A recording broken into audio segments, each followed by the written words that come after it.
તમારી પાસે છે તો તમારી પાસે બધું છે તો ખરું. હવે સર્વે ની ક્યાં પત્રખાંડો?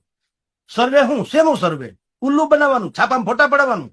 એમાં પાછા અર્જુન મોઢવાડિયા અને જીતુભાઈ વાઘાણી ને બધા ક્ષેત્રમાં જાય ગમ બૂટ પહેરીને. તમે એલા ફોરેનર છો? તમે ખેતી નથી કરી? ગમ બૂટ છે ખેડૂતના? એટલે માથે પાઘડી નથી રહી, પગના જોડાની ક્યાં વાત કરો? માથે પાઘડી નથી રહી એની, એના રૂમાલ ભીના થઈ ગયા. તમને ગમ બૂટ શું જશે? શું કામ તમારો પાયજામો ન બગડી જાય? હવે આવા તો મંત્રી થયા છે અને 3 જણા છત્રી લઈને ઉભા. શહેનશાહ છે, મંત્રી થઈ ગયા એટલે શું થઈ ગયું? તમારામાં કઈ એમાં છોગું આવી ગયું? બીજું કઈ? કાલ સુધી તો રખડતા હતા ચોરના માથાની જેમ. આજ વળી તમને છત્રી, તમને વરસાદનો છાંટો નડે નહીં એમ? તો અમારા હાથી 12 મહિનાની કમાણી તણાઈ ગઈ એનું હું? એટલે આ બધા ફેબ્રિકેટેડ છે, મેલોડ્રામા છે, બેવકૂફાઈ છે, બાકાયદા બે ઇજ્જતી છે અને મીઠું ભભરાવા જેવું છે, નમક તમારા જખમ ઉપર.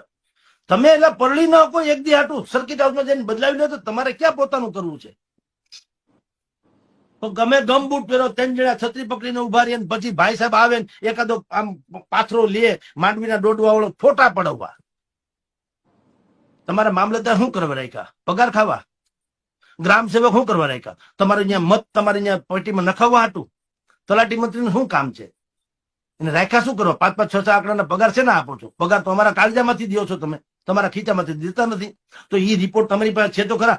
આ જેનો ગરબો હમણાં ઘરે આવ્યો